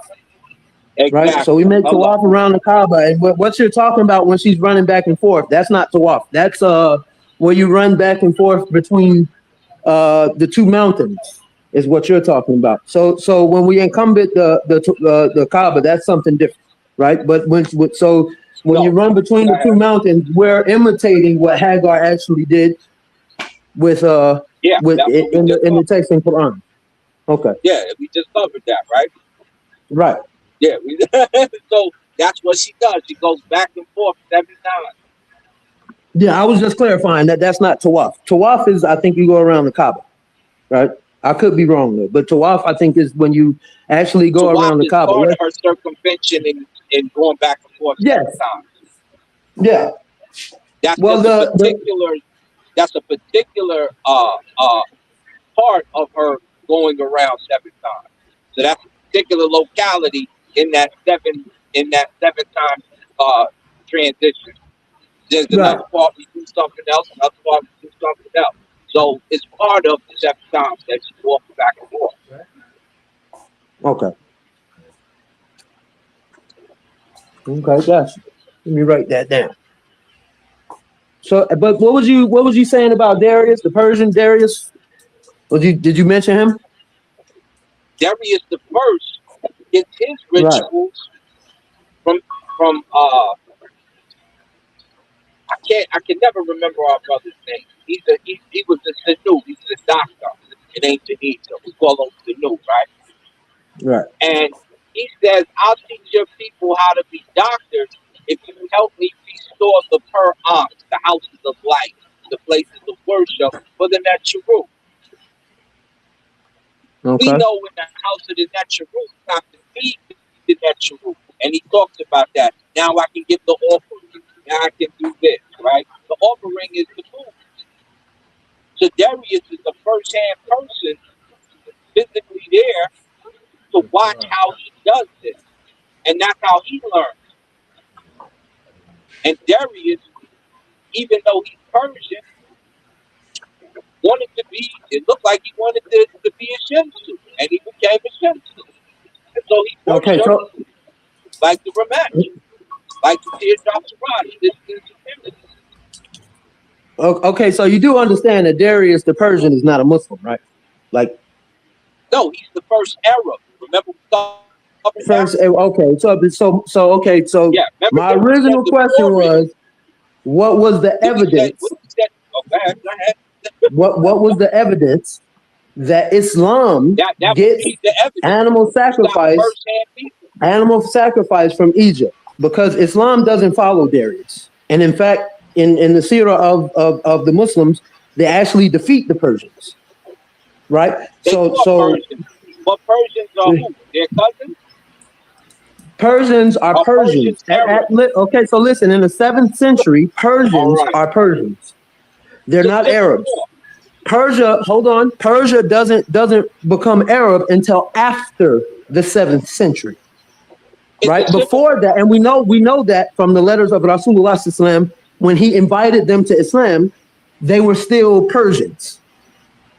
And I think the name of the Persian king at that time was like Kisra or something like that. And he sent him a letter. He laughed at him. And he said those illiterate Arabs. Hello? Yeah, keep going. So he said those illiterate Arabs that came out of Mecca think that they could tell me. They could tell me something about a God, right? And he basically tells them, I am God, right? So eventually, after the death of Rasulullah, after the death of Muhammad sallallahu alaihi wasallam, the Muslims defeat the Byzantine Empire, which were the Romans, and they also defeated the Persians. Yeah, so the Muslims are not Persian. I just want to clarify that the Muslims are not Persian. Islam. Yeah, you talk about the conversion of Persian to Islam, but what you failed to address is how they eat their food and where they got it from. So if I'm telling you about a doctor who's also a priest, who is showing the Persian individual how we make the offerings, which is how you say grace over the food and how to slaughter the animals to give to the natural, we've got evidence. Because guess where he ends up? Guess where Persians end up? Persians end up in Arabia, scrapping with Arabs, right? In fact, the Kaaba, before you start circumambulating it, like Hagar, was filled with natural or idols, correct? It was filled with 360 idols before Muhammad. Yes. Yeah. So if I give a whole narrative about how the idols got in there, we're off topic. We're talking about how they learned how to take grapes and to slaughter the animals. We're talking about so my evidence for where animal sacrifice comes from is different. I've never heard that Muslims got animal sacrifice from Persia. That's why I'm asking. And then when you brought up Darius, I will agree that it's the same region, but before Muslims conquered Persia, they weren't calling themselves Arabs. They were calling themselves Persians. Even when they fought against, calling themselves Syrians. Even in ancient Rome, when they fought against Greece, remember that movie they made, the 300, right? Yeah. They were still calling themselves Persians. Right. Hey, let me address it real quick. Hold on, one second. So watch this. When it comes to who's over there, it's Persians, right? Mm-hmm. Right. And when it comes to where Mecca is set up, because we know the damn well, and we know where she walked, Hagar walked, is called what? Her walk to what? What's the name of the country she walked in, back and forth? It's I forgot the name of it. You talking about when she walks Mecca. back and forth between the two mountains? Mecca, Medina. She doesn't. Okay, so she doesn't walk in Saudi between. Arabia, right? She walked in Saudi Arabia, right?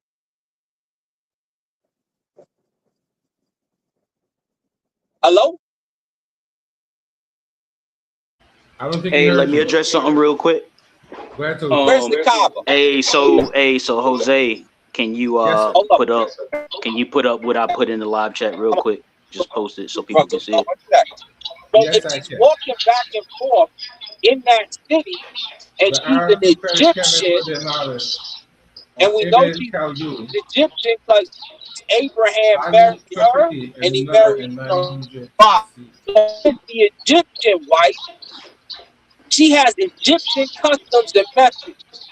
And if that's where it was founded, who's talking right now? Then we know that the founder, or at least if you don't call her the founder, that the person who went there initially, and that's what our Quran says, that's what our Bible says, it was an Egyptian female.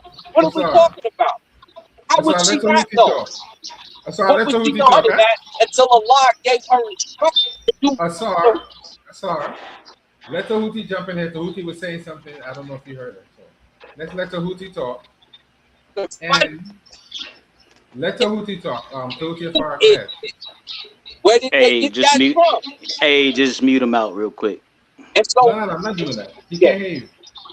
Asar, he couldn't hear you. Houthi. Hey, so pretty much, as far as the animal sacrifice is concerned, there might not be direct documentation, but we know when we look at the ritual that comes from the Arabs, we know that they have peace offering. They do the sacrifice as a peace offering, and they know that they copied our rituals in Salat, or what's probably was better known as Salah as far as the practitioners are concerned. But when it comes to documentation of them getting knowledge from Kemetic tradition based on their time in Egypt, they document that, and there's 3 scholars that document that. So you do have primary source documentation that they get a lot of knowledge from the Kemetic tradition. And another thing is with Islam, we forgetting about the slavery that came with Islam, another thing is too, they bamboozled a lot of Africans to pray to Mecca because Napata was in the same direction, but they got them to pray to Mecca across the Red Sea because it was in the same direction, and they used their Arabic script, which imitates the Demotic, to get all that into play. So it's not African. It's definitely foreign. And your first Arab kingdoms, they come from Saudi Arabia. They were set up in Saudi Arabia, or what is now Saudi Arabia. So we know for a fact that there's no black Arabs. Islam is not an African religion or tradition. But I just wanted to land my plane with that. Okay, so what we're gonna do now, I didn't even expect it to go this way. This went something totally different, and it went in a good direction. So what I'm gonna do is I'm gonna start with my brother Kemet Infomanga. Let him say his part. Jose, you sound too far in the back. You gotta step back off the mic, otherwise you can't make out what you're saying, brother. All right, Okay. so we're gonna let you close out. We're gonna let Assad, then we're gonna let Brother Nathan use, then we're gonna let Tuhili Far. All right. And tune in next week. Tune in next week, because we're definitely gonna make this a weekly thing. So next Friday, we're doing another way to smoke this fire. If you want to do a call out, me included, come through, do your call out. And as you heard, I can set up debates between people, so 2 or 3 people could come on, do what you have to do. We can set up a debate, and we'll let DMG know later. So go ahead, brother Steve. Okay, so my debate with Heru Conscious has, I called him out, whatever, and we're gonna work on that, right? Brother Nathaniel Hughes, when I said about animal sacrifice, so in my opinion, I mean, I did do some research while you guys were talking or whatever. To me, it seems like it's kind of universal. It's not about who. I didn't say that the Muslims learned it from Kemet. I'm not saying that. That may or may not be true. There may or may not be direct evidence for that. I wouldn't even look for direct evidence, right? I'm implying that that's rather universal, right? In terms of spirituality. You're saying, well, then they didn't have any altars to do it. Okay, they didn't even have any altars. They were trying to be more monotheistic. So be it, but they're still practicing animal sacrifice. My point of contention is, okay, so because an Arab is doing it or a Muslim is doing it, basically the same thing that the Jew is doing and the traditional African spiritualist is doing, but when they're doing it and because they're calling Allah or they're doing it in the name of whomever, it is not evil, right? But let a traditional African spiritualist do it and call whomever they're calling, right? That now it's evil and it's wicked. And let a Christian do it or a Roman Catholic do it when they're doing their magic and they're taking the bread and the wine and turning it into the body and the blood of Jesus Christ, right? That's not voodoo. That's not human sacrifice or magical, right? That's good. But and whomever may be practicing cannibalism, I'm not in favor of cannibalism. I'm not against cannibalism. I'm just saying that people do what people do, but because of our hypocrisy. But other than that, we want to go kill them and take their land. And added to that, make them like us so that we can control them. That's what it's about. It's about empire, going and taking other people's land, and natural resources, now controlling the population by making them like us so they don't rebel. That's what this whole thing is about. Yeah, I understand. Okay, Kemet came up with first, Africans came up first or whatever. But the conquerors don't celebrate nobody else but the conquerors. Arab conquerors don't celebrate nobody else other than Arab conquerors, right? The people of Kemet don't celebrate nobody else but the people of Kemet, right? Greeks don't celebrate nobody else but Greeks. The Greek and the Roman, they don't celebrate nobody else but themselves. And I land my plane. Okay, Brother Asar, we're having trouble hearing you, but we're going to see if we can hear you. So do your closing, if you can hear me. Going once, going twice.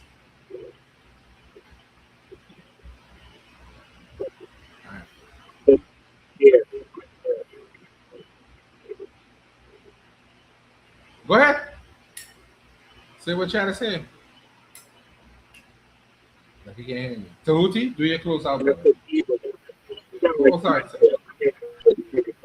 You're sounding bad, Asar. You're sounding real underwaterish. We can't hear nothing you're saying. You're in a bad spot. So Tahuti, go ahead. Do your close in. Thank you guys for coming in. This turned. Oh God, now you sounding bad too, Tahuti? Nah, that's not me. He still got his mic open. Oh.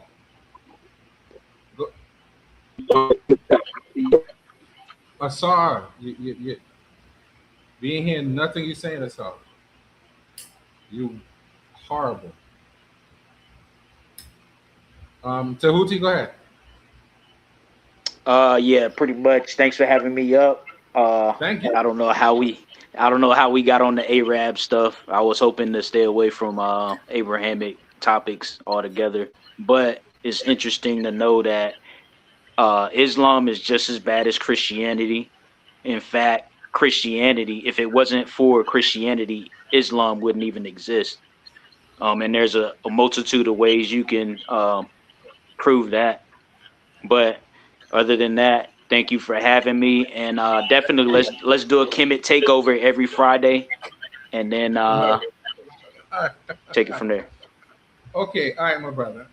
As the sister Michelle said, like, share, and subscribe, and consider becoming a channel member. So, like, share, and subscribe to Paradigm Shift. Like, share, and subscribe to Solomonic TV. So, as you see, every Friday we're gonna do Where There's Smoke, There's Fire, where someone can email me. My email address is in the chat somewhere there. I'll put it back up, and we could do a one every Friday where we do a personal call out, including me, and we'll see where it goes. So this is only episode 1. I think this went pretty well. Thanks to everyone for participating. Thanks to our mods, sister Michelle Turner. Thank you for being a mod and being on your job. We appreciate you. Thank you to Tahuti FR. Thank you to Brother Nathaniel Hayes. Thank you to DMG. Thank you to Samcar. And thank you to Brother Steve Caballero for making this what it is. So tune in. Tomorrow there is going to be an all Hebrew panel, and Sunday I'm getting called out. So, and then we have Black Church Files every Thursday. So tune into that. That's it. I am out. Thank you so much. Have a blessed and wonderful Friday. Everyone be safe.